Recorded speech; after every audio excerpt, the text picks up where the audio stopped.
All right, folks, buckle up because today we're diving into a London you won't believe. It's not your typical cup of tea and crumpets, is it? No, it is not. We are talking about Tides of Annihilation, this action-adventure game from Eclipse Glow Games. Yeah, they really dropped a bombshell at that PlayStation State of Play event. They did, and the internet was buzzing ever since, right? And for good reason. Yeah. I mean, the premise alone is wild. We're talking Arthurian legend smashing headfirst into modern-day London. King Arthur meets Sherlock Holmes. And the Queen's corgis are replaced by dragons or something.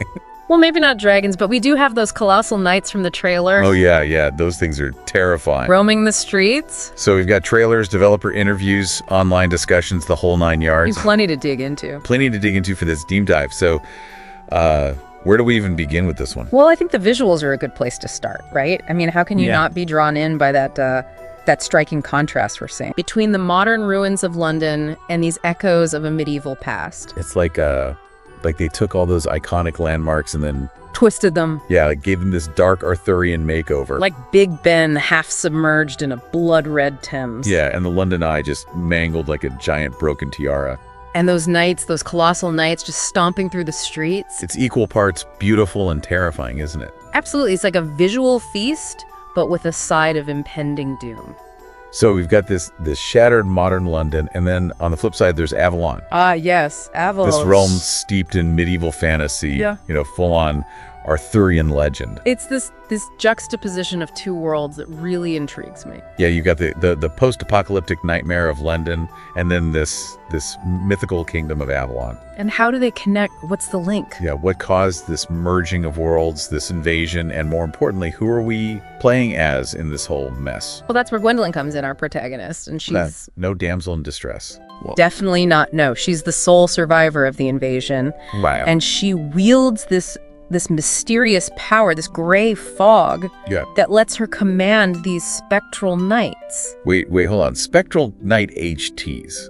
Spectral knights. So we're not just talking about a couple of ghostly swordsmen here. We're talking about like a full-on spectral entourage. It seems that way. Maybe even with some Arthurian heavy hitters like Lancelot or Galahad. Well, the specifics of who these spectral knights are is still a bit vague. Okay. But the sources do mention strategic customization. Ooh, strategic customization. Which suggests that we'll have a roster of knights to choose from. So we're not just picking a knight and hoping for the best. We're actually tailoring our spectral squad. It seems like it. Maybe even equipping them with, different gear or skills to match our playstyle. That's what it sounds like. I'm already getting excited about the tactical possibilities. And don't forget about Gwendolyn herself. Oh yeah, she's not just a passive commander, right? No, she's right there in the thick of it, wielding a variety of weapons. From the looks of the trailer, she can handle herself. Oh, absolutely. We know there are at least 4 types: fists, swords, bows. Okay, a classic trifecta. And a 4th mysterious type that the devs are keeping under wraps. The secret weapon. They love to tease us, don't they? They do. But honestly, fists, swords, bows, that's already a good amount of combat variety. Absolutely. I'm picturing some seriously stylish combos, mixing it up close and personal, then switching to ranged attacks. And don't forget the developers have mentioned drawing inspiration from games like Devil May Cry and Bayonetta. Oh yeah, so we're talking fast-paced, action-heavy combat. With a focus on fluid movement and stylish execution. Okay, so we've got Spectral Knights' epic combat, but let's get back to Gwendolyn for a second. Sure. We know she can fight. She can command these knights, but what about her story? What drives her in this shattered world? Well, the sources point to a quest for vengeance. Vengeance, huh? It sounds like she lost her family during the invasion. Oh, wow. And now she's seeking to not only survive, but to right those wrongs. Heavy stuff. Yeah, and maybe even bring her sister back from what they're hinting at.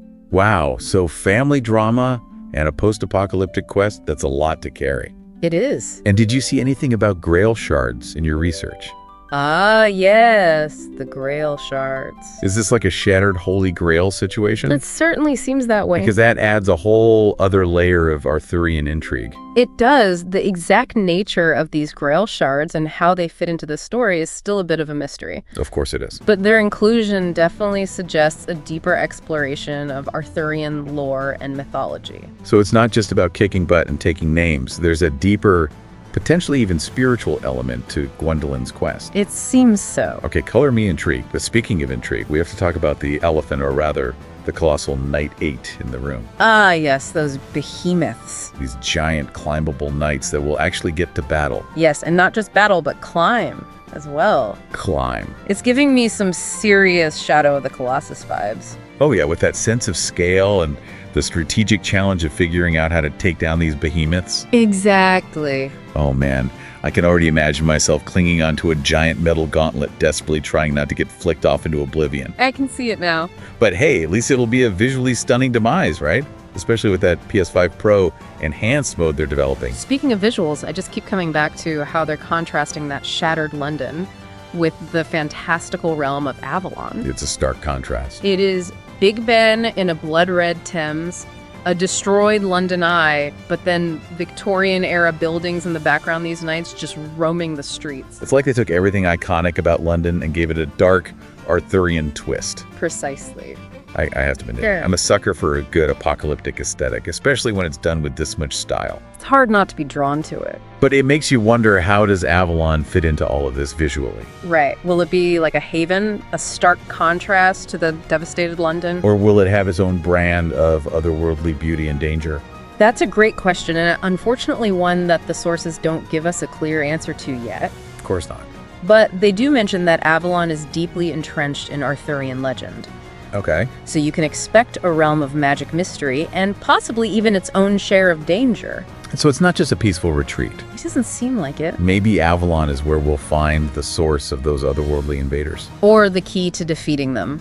The possibilities are endless, and honestly, that's what makes this whole game so exciting. I agree. It's a unique blend of familiar elements. Arthurian legend, modern-day London, twisted into something wholly new and unpredictable. It's definitely piqued my curiosity. Mine too, but you know me, I can't resist digging a little deeper. What's caught your eye now? I'm curious about the development team behind this ambitious project. What can you tell us about Eclipse Glow Games? Well, they're a Chinese studio, Yeah, but what's interesting is that they're backed by Tencent. Tencent, huh? That's a big name to have behind you. It is one of the biggest tech giants in the world.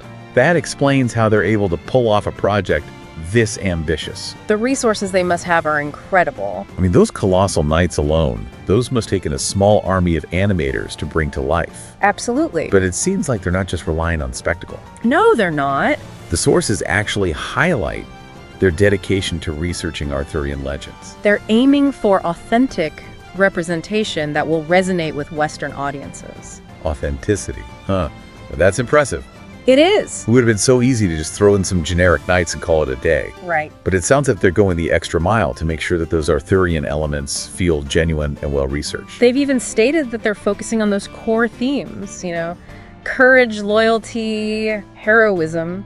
Okay, now I'm impressed. It sounds like they're taking this seriously. Treating the source material with respect while also adding their own unique twist. Exactly. So let's be real, with a game this visually stunning and ambitious, Yeah. it's got to be years away from release, right? Well, you'd think so, but surprisingly, they're aiming for a late 2024 alpha release, Really? moving into beta in 2025, and then a tentative full release in 2026. Wow. It's a lot sooner than I expected. It is a relatively quick turnaround for a project of this scale. You know, that just makes me even more excited. Me too. It means we won't have to wait too long to experience this wild blend of Arthurian legend and post-apocalyptic action. Can't wait. Me neither. But, there are still so many unanswered questions. Yeah. So many details waiting to be revealed. Oh, absolutely. Like, what are the true motives of these invaders? Yeah, and what secrets are hidden within the realm of Avalon. And let's not forget that mysterious fourth weapon type. Right, it's like we've opened this treasure chest full of mysteries, and we're just starting to sift through the jewels. A very intriguing treasure chest. It is. But before we get too lost in speculation, why don't we take a closer look at the combat system itself? A good place to focus next. After all, this is an action game. So the way it plays is just as important as the world it inhabits. I completely agree. But that's a story for part 2 of our epic journey into Tides of Annihilation. Stay tuned, folks. Things are about to get really interesting. Welcome back, everyone. So last time we were exploring those ruined streets of London and And that mysterious realm of Avalon. yeah. But now it's time to get to the heart of the heart of Tides of Annihilation. The combat. Yes, the combat. I was thinking about those Spectral Knights while we were away. Oh, yeah. There's obviously a huge part of the gameplay. Yeah. But I'm curious how they tie into the story itself. Are they just mindless soldiers, or do they have personalities, maybe backstories, even their own agendas? That's a great question, and the sources actually hint at some really intriguing possibilities there. Okay. Remember we talked about the developers' focus on authenticity when it comes to the Arthurian legends? Yeah. It seems that extends to those Spectral Knights as well. So they're not just generic, ghosts with swords. Right, they're actually inspired by specific figures from the legends, each one embodying different aspects of that whole chivalric code. So we could be commanding spectral versions of Lancelot Galahad, maybe even Merlin himself. It's possible. Now that's a power fantasy I can get behind. It's pretty cool. But it also raises some questions. Yeah. Like, do these knights retain any of their past personalities? Right. Could they have their own internal conflicts, maybe even clash with Gwendolyn's goals? Well, the sources don't give us a definitive answer there, but they do mention that Gwendolyn's journey isn't just about fighting. It's about facing those moral dilemmas, making those tough choices. Right. And ultimately, defining what kind of hero she wants to be. Okay. So yeah, it's entirely possible that her relationship with those Spectral Knights could be a source of conflict. Oh yeah, definitely a source of conflict, but also a source of growth for her character. Absolutely. Okay, so I'm already picturing this scenario where Gwendolyn needs to make a tough call, and her Spectral Lancelot is like, but milady chivalry demands we do this. That's a great point. Talk about moral complexity, right? Yeah. But speaking of epic, what about the enemies themselves? Who or what is Gwendolyn actually fighting in this shattered world? Well, if those trailers are anything to go by, it seems like the enemies are as diverse and unsettling as the world itself. Okay. We're not talking about your typical, orcs and goblins here. So no generic fantasy creatures. No, the sources describe otherworldly beings, things that have transformed London, Yeah. mentioning colossal knights, ancient beasts, even creatures that blur the line between animal and machine. Okay, we knew about the Colossal Knights already, but ancient beasts, animal-machine hybrids. It's like somebody raided a Guillermo del Toro film set That's a great analogy. and just unleashed the props department. I'm already Yeah. trying to picture what kind of insane boss fights they're going to cook up. One image that really stuck with me from the sources was this giant whale-like creature. A whale. Yeah, but with a cathedral built on its back. Hold on, a whale with a cathedral on its Maybe back. judging from the Thames. Okay, that officially wins the award for most unexpected enemy design ever. It's pretty out there. I can't even imagine how you'd fight something like that. It's going to be interesting. But it does raise an interesting point. The game takes place in those two distinct realms, right? Shattered London, and then that mystical Avalon. Yeah. Will the enemies be different in each? Well, the sources only kind of hint at the enemy variety, but they do suggest that both London and Avalon will have their own challenges and creatures. Okay, so London seems to be overrun by those otherworldly invaders, but what about Avalon? Right. Is it a source of, monstrous creatures as well, or maybe home to more ethereal, even spiritual beings? Ooh, now you're making me think maybe in Avalon we'll encounter those shades of Arthurian figures we talked about earlier. It's possible. Imagine facing off against a spectral Morgan Le Fay. Or battling a corrupted Lady of the Lake. Oh, that would add a whole other layer of psychological complexity to the combat. It would. The possibilities are truly endless. They are, and it all ties back to that theme of duality that seems to run throughout the game. The contrast between London and Avalon, that conflict between technology and magic. Even Gwendolyn herself. That duality of being a survivor and this powerful warrior. Exactly. Okay, I'm loving this layered approach. It's not just mindless action. There's a depth of thought, a symbolism woven into the whole experience. It seems so. But let's get back to the practicalities of combat for a second. Sure. We know those Spectral Knights are a key part of the gameplay. Yes. But how much control do we actually have over them? Are we just picking which ones to summon, or can we customize their abilities, their equipment? Well, this is where that co-op in single-player mechanic comes into play. Okay. The sources mention knight configuration, weapon changes equipment, and accessory configuration. It's a decent amount of control. It seems like it. So we're not just summoning mindless drones. No. We're building a customized team of spectral badasses. Exactly tailored to your playstyle and the challenges you're facing. Now, that's what I like to hear. Me too. But how about Gwendolyn herself? Can we customize her beyond just her weapons? Well, it doesn't seem like there are any RPG-like stat increases tied to clothing. Okay. But the sources do mention customization for things like clothing, hair color, makeup. So a bit of personal expression. Exactly. So it's not just about being a badass knight. We can be a fashionable badass knight. You got it. Okay, I am officially all in on this game. But with all this talk of spectral knights and customization, I can't help but wonder about the overall gameplay loop. What's the core experience actually like? Well, the sources suggest a balance between exploration, combat, and story. Okay. So you'll be traversing both London and Avalon, searching for those grail shards, battling enemies, uncovering secrets, and delving deeper into Gwendolyn's journey. So it's not just a linear path. From point A to point B, there's room for exploration. Yes, definitely. Side quests, maybe even some hidden areas, lore tidbits. It seems like it. And they mentioned an estimated playtime of over 30 hours. They did. So that's a pretty serious commitment. It is. But it also suggests that they're not just throwing those repetitive encounters at us. They're aiming for a rich and varied experience. With plenty of depth and replayability. Okay, I'm already starting to strategize how I'm going to build my Spectral squad and what challenges I'm going to tackle first. I love it. And don't forget about those colossal climbable knights. Oh yeah, those guys. Those encounters are going to be something else entirely. A whole other level of epic. Yeah, requiring strategy, skill, maybe even a bit of luck to survive. I'm getting chills just thinking about it. Scaling a giant moving fortress of metal while battling hordes of enemies. That's the kind of gaming experience that just makes you want to crank the volume up to 11. And just lose yourself. Exactly.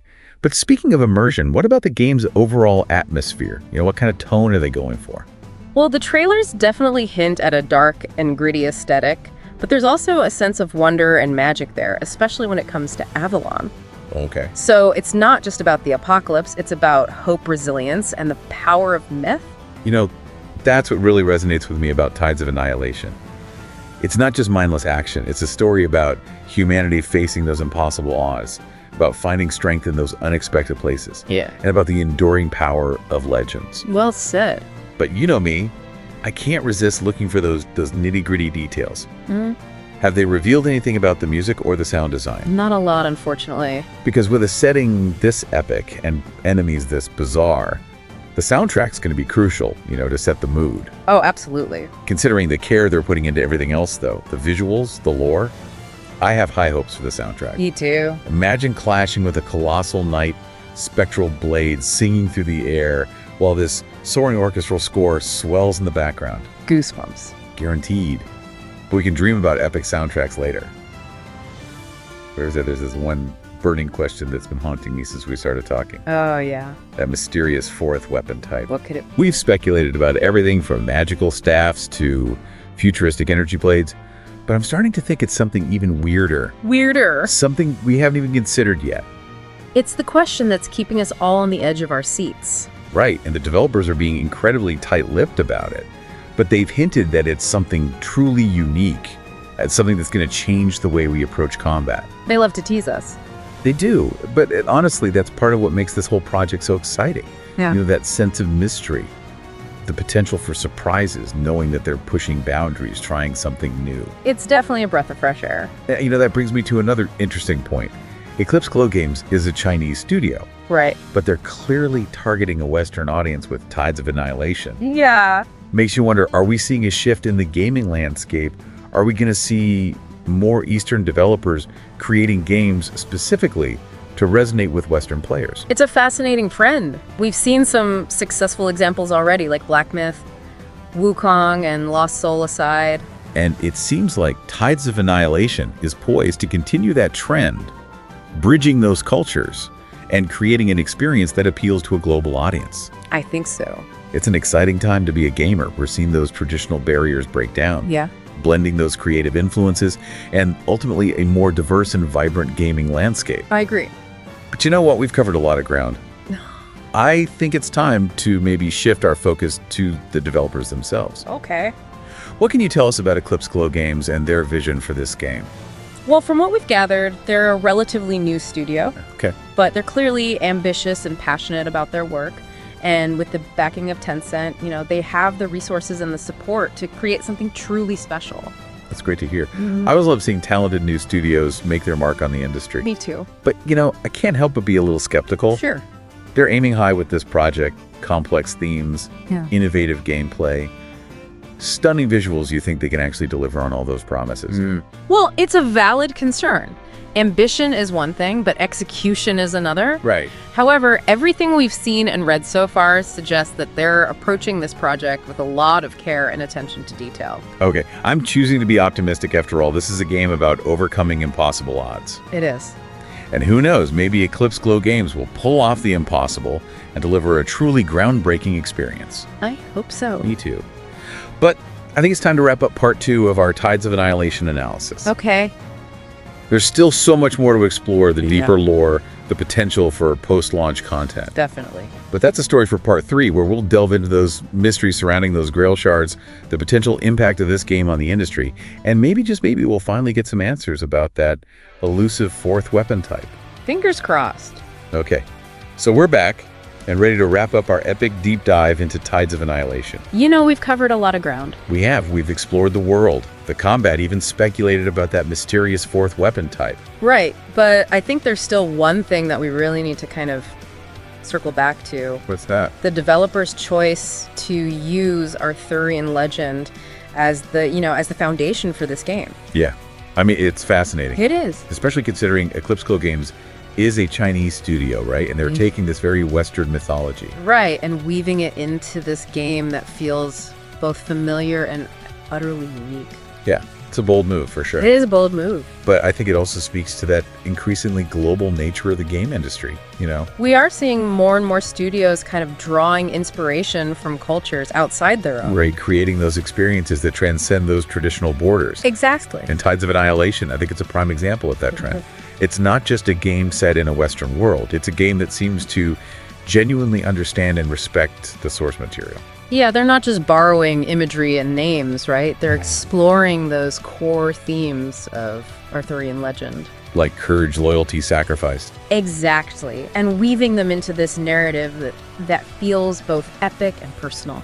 It's like they're taking those classic tales and giving them this modern, even post-apocalyptic makeover. I like that. But, you know, there's a part of me that's still a little skeptical. Sure, I understand. Can a Chinese studio really capture the essence of Arthurian legend in a way that resonates with Western players? I think it's a valid concern, but remember, we've seen this kind of cross-cultural collaboration succeed before, right?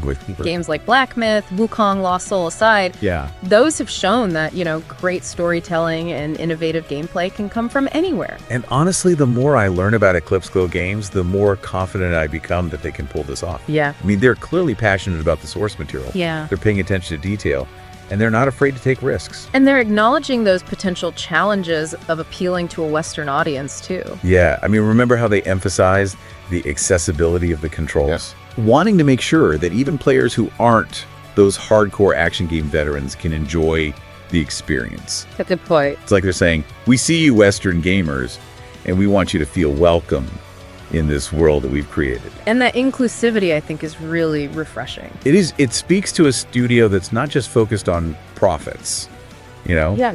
but on building a community around their game. Sharing their vision with the world. Yeah, inviting players from all backgrounds to experience this unique blend of Eastern and Western influences. Absolutely. Okay, you've officially convinced me. I'm fully on board the Tides of Annihilation hype train. I knew you would come around. But you know me, I can't resist digging a little deeper, and there's one tiny detail that's still bugging me, that mysterious 4th weapon type. Yeah, I know we speculated about everything. Everything? Magical staffs, futuristic energy blades.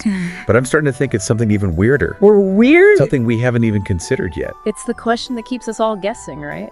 It is. And the more I think about it, the more I suspect it's going to be something that ties directly into those core themes of the game, Okay, I like where you're going with this. Something that reflects Gwendolyn's journey, her connection to those spectral knights, and maybe even her role in this whole clash between worlds. What if it's not even a traditional weapon at all? Yeah, what if it's more like an ability A power. that she unlocks through her connection to the Grail shards, or maybe even through her bond with those spectral knights? Oh, I love that idea. Right. Imagine a weapon that's not about brute force, but about manipulating the very fabric of reality. Yeah, something that allows her to control that gray fog to summon spectral allies. Maybe even warp time and space. Whoa, now that's a game changer.